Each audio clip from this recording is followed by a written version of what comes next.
علم و عرفان کے چراغ جہاں کے لیے صورت خورشید ہوتے ہیں۔ قاری سید صداقت علی قرأت قرآن کی دنیا میں اپنا منفرد مقام اور جامع پہچان رکھتے ہیں۔ 26 جون 1950 میں سرگودا میں پیدا ہوئے۔ بچپن ہی سے قرأت قرآن کے حوالے سے خصوصی دلچسپی تھی۔ 200 سے زائد قرأت کے مقابلوں میں حصہ لیا۔ بین الاقوامی مقابلوں میں وطن پاکستان کی نمائندگی کرتے ہوئے نمایاں پوزیشنز اپنے نام کیں۔ ایسے لوگ وطن عزیز کا قیمتی سرمایہ ہوتے ہیں اور انہیں وہ پذیرائی دینا بہت ضروری ہے جس کے یہ مستحق ہیں۔ آئیے آپ کو اسلام آباد ہوٹل میں قاری سید صداقت علی کے اعزاز میں منعقدہ تقریب پذیرائی کی چند جھلکیاں دکھاتے ہیں، جس میں معروف مذہبی اور ملکی شخصیات نے شرکت کی اور قاری صاحب سے اپنی عقیدت اور احترام کا والہانہ اظہار کیا۔ تقریب کا آغاز حافظ محمد اقبال نے تلاوت کلام پاک سے کیا۔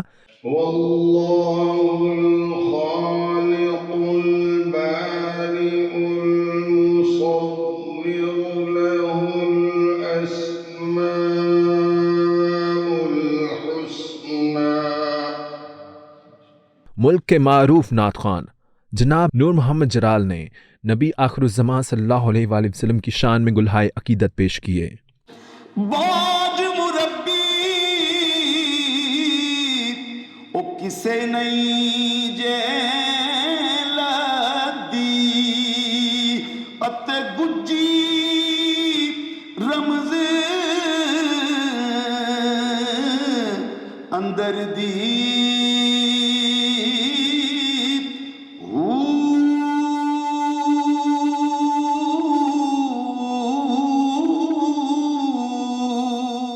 تقریب کے مہمان خصوصی وفاقی وزیر برائے مذہبی امور جناب ڈاکٹر نور الحق قادری تھے۔ تقریب پذیرائی کے انتظامات کا اعزاز صاحبزادہ سلطان احمد علی کو حاصل ہوا۔ انہوں نے کہا، تمغہ کے لیے خود یہ اعزاز کی بات ہے کہ وہ قاری سید صداقت صاحب کو ملا۔ قاری صاحب قوم کا ایک عظیم اثاثہ ہیں۔ ہمیں چاہیے کہ اپنے بچوں کے لیے انہیں رول ماڈل کے طور پر پیش کریں تاکہ وہ بھی قرأت قرآن سے خصوصی لگاؤ رکھتے ہوئے دنیا و آخرت کی کامیابیاں سمیٹیں۔ اپنے بچوں کے سامنے، اپنے نوجوانوں کے سامنے انہیں ایک ماڈل کے طور پہ پیش کریں کہ وہ بھی ان جیسے بنیں جس طریقے سے قاری صاحب نے خدمات سر انجام دی ہیں۔ یہ ہمارا بہت بڑا سرمایہ ہے۔ تقریب کے مہمان اعزاز جناب سینیٹر فیصل جاوید نے بھی قاری صاحب سے اپنی عقیدت اور احترام ظاہر کیا اور بتایا کہ قاری صاحب کی تلاوت اور قرأت کا خاص انداز اپنی مثال آپ ہے۔ میں جتنا بھی بولوں قاری سید صداقت علی صاحب کے لیے وہ کم ہے۔ ان کی تلاوت، ان کی قرأت دنیا میں جہاں جہاں اور جو مسلمان نہیں بھی ہیں وہ بھی قاری سید صداقت صاحب کی تلاوت کو سنتے ہیں۔ مفتی گلزار احمد نعیمی نے بھی شرکا سے اظہار خیال کیا۔ ان کا کہنا تھا، پاکستان کے لیے یہ ایک فخر اور اعزاز ہے کہ بعض انٹرنیشنل قرآ کی تنظیموں میں عرب قرآ کو نمائندگی کے لیے منتخب کیا جاتا ہے، مگر پاکستان کے قاری سید صداقت علی ان آرگنائزیشن کے بھی ایڈوائزری بورڈ کے ممبر ہیں۔ کہ قاری صاحب وہ شخصیت ہیں کہ وہ جو بالکل پارٹیکولرلی عرب تنظیمات قرآ کی ہیں، ان کے ممبرشپ جو ہے قاری صاحب کو بھی حاصل ہے۔ تقریب کے مہمان خصوصی ڈاکٹر نور الحق قادری نے قاری سید صداقت علی سے اپنی خصوصی وابستگی اور نسبت پر فخر کا اظہار کیا۔ انہوں نے کہا، قاری سید صداقت علی کی اشاعت و فروغ قرآن کے حوالے سے خدمات قابل تحسین ہیں۔ صاحبزادہ صاحب نے جو اہتمام فرمایا ہے اسی مقصد کے لیے ہے کہ ہم ایک ایسی شخصیت کی جن کی وابستگی قرآن پاک سے ہے اور دین کی اصطلاح میں اس کو کہتے ہیں حملۃ القرآن، جنہوں نے قرآن کا جھنڈا اٹھا کے رکھا ہے، وہ پوری دنیا میں پاکستان کے چند جو پہچان ہیں ان میں سے ایک قاری صداقت علی صاحب بھی ہیں۔ ہمارے سفیر ہے پوری دنیا میں پاکستان کے۔ سابق نائب صدر اسلامک یونیورسٹی اسلام آباد ڈاکٹر ساجد الرحمان نے بھی تقریب سے خطاب کے دوران قاری صاحب سے اپنی محبت اور عقیدت کا اظہار کیا۔ ان کا کہنا تھا، آج ایک ایسی شخصیت کو خراج محبت پیش کرنے کے لیے اس تقریب کا انعقاد ہوا ہے جس کی پہچان قرآن مجید فرقان الحمید ہے۔ میرے لیے فخر کی بات ہے کہ پچھلے 35 سال سے قاری صاحب کے ساتھ محبت اور رفاقت کا تعلق ہے۔